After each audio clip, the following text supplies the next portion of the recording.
Studiyamızın qonağı İqtisadi Zonaların İnkişafı Agentliyi nəzdində fəaliyyət göstərən Peşə Təhsil Mərkəzinin direktoru Kənan Bağırovdur. Kənan müəllim, xoş gördük sizi.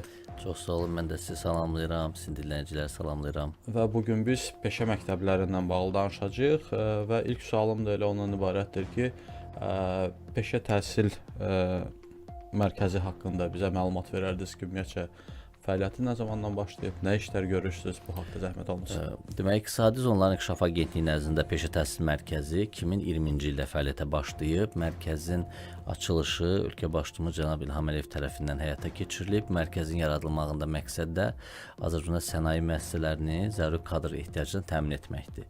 Peşə Təhsil Mərkəzi ötən dövr ərzində əsasən iki istiqamət üzrə tədrisi həyata keçirib. Bunlardan birinci sənaye peşələridir.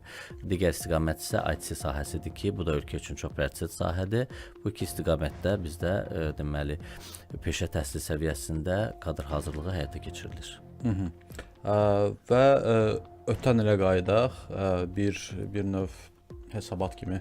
Ötən il necə yadda qaldı Peşə Təhsil Mərkəzinin? Mən onu vurğulayım ki, baxımından? 2023-24-cü tədris ilində deməli Peşə Təhsil Mərkəzinin fəaliyyətinə çox uğurlu istiqamətlər mövcud olmuşdu. Bunlardan bir neçəsini vurğulaya bilərəm. Biz dünya üzrə nüfuzlu qaynaq sahəsində ixtisaslaşmış CWI şirkətinə memorandum imzaladıq, əməkdaşlığa başladıq. Bununla yanaşı peşə təhsilində ilklərdən biri olaraq ikili diplom proqramının İsveçrədən tətbiqinə başladıq. İsveçrənin Swiss Montreux Business School-la əməkdaşlıq çərçivəsində tələbələr üçün distant formada təhsil hüququnu yaratdıq. Bununla yanaşı biz Holcim, bu da dünya brendlərindən biridir və Azərbaycanda kifayət qədər paya sahib olan istehsal müəssisələrinin biridir. Holcim şirkətinə əməkdaşlığa başladıq və Azərbaycanda ilk dəfə olaraq Usta Mənəm müsabiqəsini həyata keçirdik. Ümumiyyətlə bu layihənin də məqsədi peşə təhsilini ölkədə təbliğ etmək, gənclərin peşə təhsilinin istiqamətlənməsinə töhfə etmək və təhsilin əhəmiyyətini insanlara vurğulanmaqdır. Mən onda qeyd edirəm ki, bu il artıq biz Usta Mənəm 2 müsabiqəsinin keçirilməsinə başlamışıq. May-iyun aylarında artıq bu bütün respublikanı əhatə edən bir layihədir. Keçən ilki layihə çərçivəsində 14 rayonda deməli müsabiqələr keçirildi və respublikanın müxtəlif bölgələrində olan ustalar orada yarışırdılar. Bu ildə artıq 17 deməli mərkəzi rayon olmaqla biz ustaların cəlbi nəzərdə tuturuq.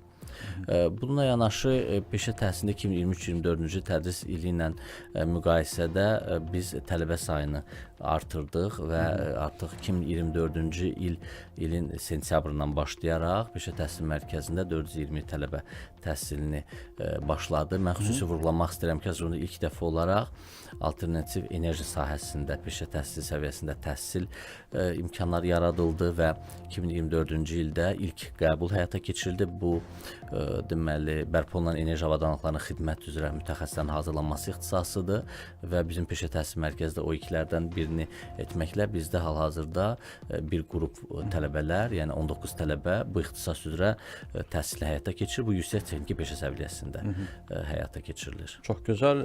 Digər hansı istiqamətlərdə təhsil verirsiniz? Hansı İxtisaslara vurğulasaq, bir ikisini dediniz artıq. Bəli, informasiya texnologiyaları sahəsində bizdə IT, informasiya texnologiyaları üzrə mütəxəssisin hazırlanması, eləcə də kompüter sistemlərinin proqramlaşması üzrə deməli kadr hazırlığıdır. Eləcə də web dizayner, qrafik dizayner ixtisaslarıdır. Sənaye peşələrində biz havalandırma və isitmə sistemləri üzrə operatorları qeyd edə bilərik, qaynağı qeyd edə bilərik, proqramla idarə olunan dəzgahların operatoru ixtisasını qeyd edə bilərik, avtomatikanı, elektronika ixtisaslarını qeyd edə bilərik.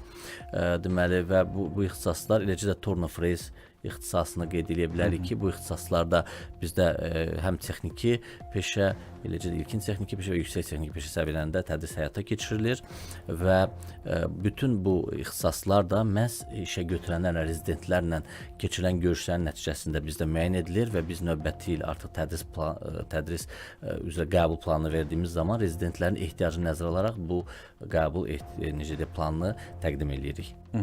Kənan müəllim, bilirik ki, siz də qeyd etdiyiniz kimi Sumqayıt Kimya Sənaye Parkında yerləşir Peşə Təhsil Mərkəzi. Əslində bunun bir üstünlüyü gözə çarpır ki, sırf istehsalatın sanki içindədirlər həmin o tələbələr.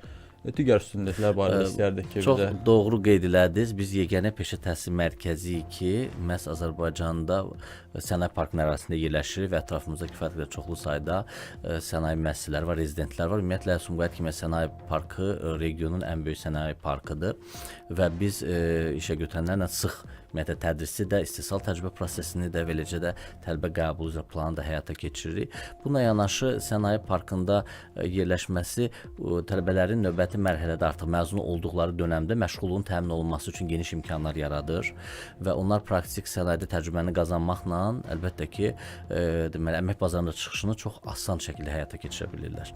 Mən qeyd edim, bizdə peşə təhsil mərkəzində dual IT sahəsində dual tədris həyata keçirilir, onu da vurğulayım. Dual deməli bu proqramda, yəni dual təhsildə təhsil alan tələbələrin tədris ilinə uyğun olaraq təbii ki 1, 2, 3 gün müddətində əlbəttə ki onların istehsal təcrübələri və praktikaları birbaşa müəssisədə həyata keçirilir. Bu da onlara həm təhsil, həm də iş səriştələrin, bacarıqların formalaşdırması. Burada təkcə biz ixtisas yönümlü sərt bacarıqlardan danışmırıq, yumşaq bacarıqların formalaşmasında çox müsbət təsirini göstərir. Dual proqramı artıq birinci fazasını yekunlaşdırıb 3 il müddətində bizdə İqtisadi Peşə Təhsil Mərkəzi 2 mərkəzdən biri olub ki, Almaniyanın dəstəyi ilə bu həyata keçirilib, BİV təşkilatının dəstəyi ilə həyata keçirilib. Birinci fazası yekunlaşdırıb. Mən xüsusi vurğulayım ki, ikinci fazanın artıq icrasına başlamışıq.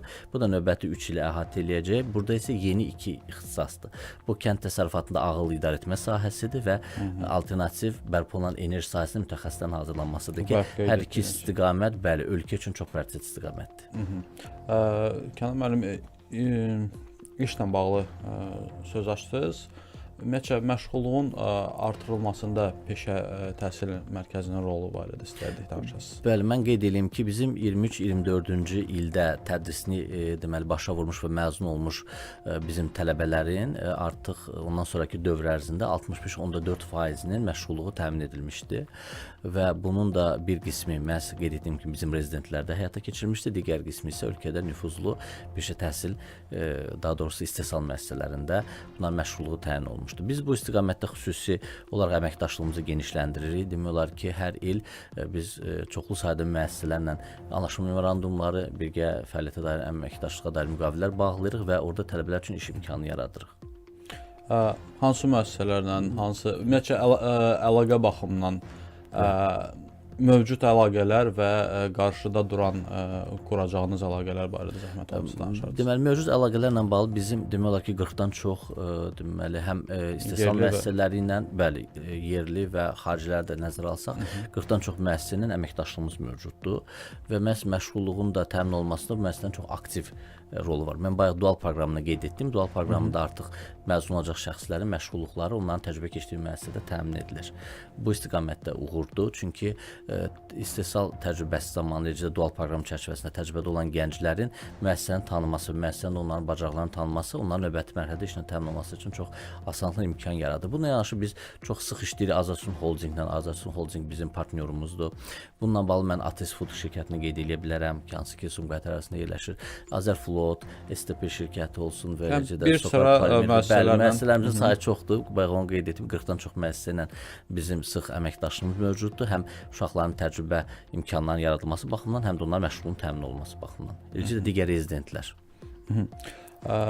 Və əlbəttə ki, hər bir idarə kimi sizin mərkəziniz də yəqin ki, qarşısına hər hansı bir hədəflər qoyub. Yəni bu hədəflər haqqında istəyərdik sizdən məlumat alaq. Bəli, bizim növbəti hədəfdə əlbəttə ki, tələbə sayının artırılmasını biz qarşımıza hədəf qoymuşuq. Çünki bildiyiniz kimi rezidentlərimizin sayı çoxalır. Ölkədə artıq investisiya yatırımları gedir, iqtisadiyyat inkişaf eləyir.